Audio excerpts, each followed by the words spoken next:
I want to talk about a controversial word that you probably heard over and over again in relation to the war on terror.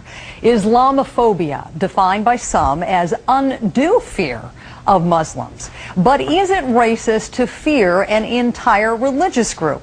Radio talk show host Dennis Prager says absolutely not, and he explained why in a provocative column that is making news today. And he joins me now from Los Angeles. Welcome back, Dennis. Good to be with you. Thank you. So let me read just a small part of what you wrote so our viewers know exactly what we're talking about here. One can rightly or wrongly fear Islam, or more usually aspects of Islam, and have absolutely no bias against all Muslims, let alone be a racist. How can you say it's not racist to fear an entire group of people? Well, that's the point. The brilliance of the term, and that's the title of my piece, that it's a brilliant term, Islamophobia. Remember, it means fear of Islam, not fear of Muslims. See, there's anti-Semite, there's racist. That's fear of people or hatred of people. Islamophobia was a brilliant term because it meant that any criticism of Islam, not of Muslims, but any criticism of Islam is equal to racism. And I gave example after example where they're lumped together. But Islam has nothing to do with race. You might as well say that anybody who has fear of conservatism is a racist, or fear, conservatism phobia, or liberal phobia. Anyone who fears liberalism is a racist. Would you be offended? But nobody would say that. It's absurd. Would you be offended if someone used the word Jewophobia? Judaism phobia would be fear of Judaism, but if they don't use that term. There are people who may not like Judaism. There are people who could say anything they want about Judaism. That's my religion. It's criticized. Christopher Hitchens criticized it in his book. I don't think he has an anti-Semitic bone in his body. But that's the whole point. But if you criticize Islam, you're considered to be a racist. But if you criticize Judaism, nobody thinks you're a racist. That's the point of the brilliance of the term. That's why one of the many reasons you can no longer criticize only one group. For example, to use the theme that you were using before, if you have a Quran in the toilet, which is disgusting, absolutely and reprehensible, that's all of a sudden a hate crime. But if you have a crucifix in a man's pee, piss Christ, that's in galleries and museums, and a man makes money on it. This gives you an idea, because there's no Christianity phobia, but there is Islamophobia. And so the word and the intimidation have been very effective in intimidating any equal reaction to the religions. If you believe this intimidation is for real, do you think it is succeeding in suppressing criticism of Islam? It's almost a rhetorical question. Christopher Hitchens mentioned earlier about CNN and it's not. I'm not picking on CNN. It was true for Fox News or anybody else. Nobody showed the cartoons in the United States. I think the Philadelphia Inquirer might have been the one exception. That was one of the most newsworthy things. Yet no newspaper had a problem of showing the Virgin Mary surrounded by cow dung.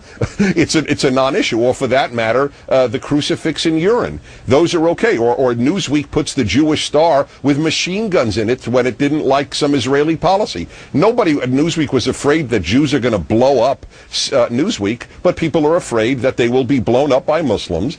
Radical Muslims, Islamists, whatever term you wish to use, they're afraid they will be blown up by only one group of religious people on earth at this time. I want to bring Christopher Hitchens and Ibrahim Hooper back into the discussion. Mr. Hooper, let me put up one more line from Dennis's column today where he writes, the term Islamophobia has one purpose: to suppress any criticism, legitimate or not, of Islam. Do you buy that? No. Mr. Prager sets up a false premise and then tries to defend it. First of all, that the use of the term is an attempt to suppress criticism. No one's saying you can't criticize any faith, discuss things openly, be critical of certain beliefs. But what we're talking about is hatred of Islam and Muslims. And we don't, again, the second part of his false premise is that we call it racist. Islam is an ideology. It's not a race. You can be a bigot. Maybe we should discuss whether Mr. Prager believes in anti-Muslim bigotry. But I mean, we get on a daily basis things like kill Mecca monkeys. Islamo-Nazi ragheads. A message on a website supporting Mr. Prager's column said Muslims are Al-Qaeda and Al-Qaeda are Muslim. Let's be done with it and kill them all. Is he now ready to repudiate Robert Spencer and Jihad Watch, one of his top supporters? Dennis Prager, a quick answer to that, and I got to get Christopher into this conversation. Jihad Watch is one of the most honorable websites that I know of, monitoring jihad in the world today. No, nobody says do you kill all defend that Muslims. kind of Who language, says kill Dennis? all Muslims? What do you think? It's despicable. Of course not. All I right. mean, it's absurd. Christopher, fear isn't exactly the same thing as hate. Christopher, isn't it possible to fear Islam or some aspects of it and be free of hate and not be a bigot? Well, phobia, I think, as well as meaning fear, does imply dislike, and I dislike Islam as I dislike all religion. I'm just astounded there by the turn the discussion has taken. Every day, all the time, we have to hear propaganda pumped out of radio stations across the Muslim world, telling children to kill Jews, telling children to kill Hindus, telling children to kill Christians, telling them that their sisters and mothers and aunts are inferior, telling them that homosexuals should be stoned. We have to read and claim not to be offended about the stoning of 10 people in the Islamic Republic of Iran in the last week alone for crimes that they did not commit. There would not be crimes except under the mad religious laws that Islam proposes. Mr. Hooper has to get used to this idea. Some of us find that offensive too, but we don't demand that he be shut down or be prosecuted. We put up with his self-pity. We put up with his rantings and his distortions because we believe in the First Amendment. All we ask in return is that he upholds. All we demand in return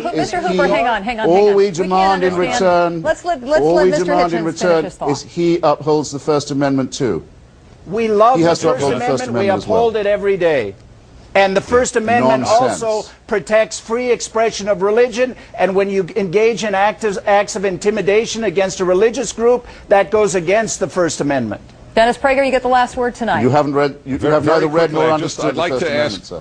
Mr. Hooper said that he welcomes criticism of Islam.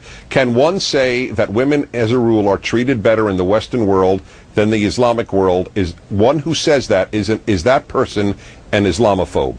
No, yes or no? we discuss that issue every day. So one can say that. So one can say that and not be accused. Again, you set up a false premise. We discuss that kind of issue all the time. I asked that. And by the way, the website that Mr. Prager is defending, the website that Mr. Prager is defending says that we should make the life of Muslims in the West so difficult they will leave. Gentlemen, I've got to leave it there. That I don't agree with. I do not agree with that sentiment. Well, then tell Mr. Spencer that. I wish we had more time to continue this, but we don't. Christopher Hitchens, Ibrahim Hooper, Dennis Prager, thank you all. Thank you. Still ahead tonight.